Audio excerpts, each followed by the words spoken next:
Hi everyone, stats for October 2025 are out. Here's a recap on what we are seeing in the market.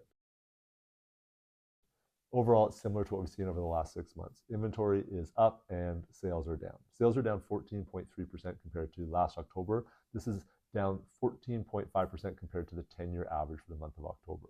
Total listings are up 13.2%, and this is up almost 36% compared to the 10-year average for October. So we've got significantly more inventory on the market and fewer sales happening. Obviously, that's going to impact pricing. The benchmark price is down 3.4%. Detached homes are down 4.3%.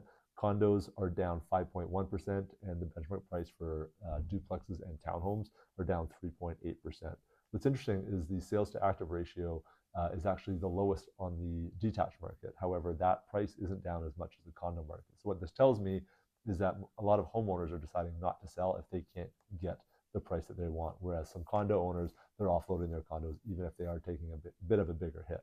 When we break it down into categories, the downtown condo market, we're seeing a ton of inventory there not move. When we specifically look at the West Side downtown condo market, there was an 11% sales to active ratio. Now this is into a buyer's market, but when you actually look at the numbers, there were 448 listings and only 48 sales. That means there was 400 homeowners unable to sell their condos. So that is a significant number if you're trying to sell downtown. When we go to the detached market on the west side of Vancouver, what's interesting is that Mackenzie Heights did quite well. It was at a 26% sales to active ratio. What was struggling was Dunbar and Shaughnessy. Those two areas, normally quite swift in sales, were not at all. Dunbar had 100 listings and only 5 sales. Shaughnessy had 84 listings and only 3 sales. So those two markets were definitely struggling. Overall, the west side detached market had a 9% sales to active ratio. If we look at the condo market on the west side, the one thing that stands out to me is Oak Ridge. It had a 6% sales to active ratio, but 47 listings and only 3 sales. We're going to see a lot more inventory come on the market in Oak Ridge with all the new development. So that'll be an interesting segment to follow over the next few years as more and more inventory comes on there. If this number doesn't change, there'll be a ton of inventory there. When we go to the east side, the detached market, it's a bit of a surprise. Usually the Grandview Woodland area, meaning Commercial Drive, is quite active, but this was the lowest in all of east side. It was a 4% sales to active ratio. There were 2 sales out of 47 listings. Again, this is usually the most active segment next to Mount Pleasant, but that has changed. Hastings Sunrise was the highest sales to active ratio, 40%, 6 sales out of 15 listings. So that segment's doing quite well. Overall, the east side sales to active ratio was at 15% if we look at the east side of Vancouver. Condo market on the east side, 21% overall, so doing much better than the detached market.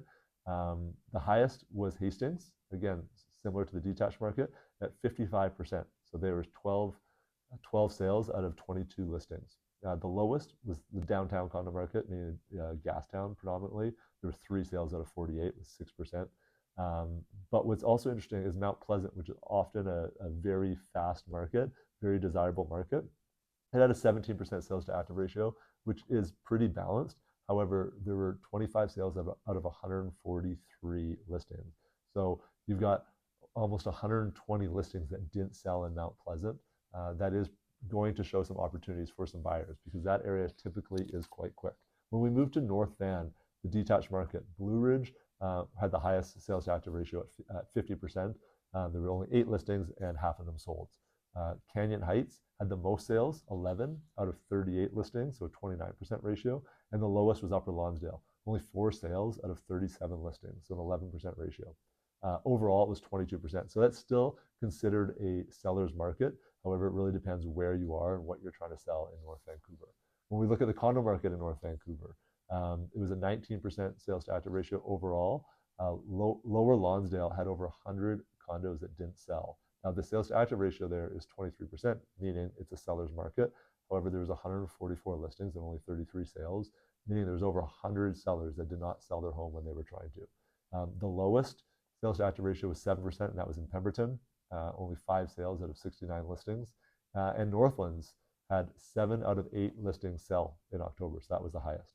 So overall, it really depends where you are and what you're trying to sell, but certain norms that we're used to. We're used to Mount Pleasant doing really well. We're used to Grandview Woodland doing really well. We're used to certain areas in the west side doing really well. And some of those pockets have shifted. So it's really interesting how this is changing as the market change. But if you're curious about how this impacts you directly, feel free to reach out.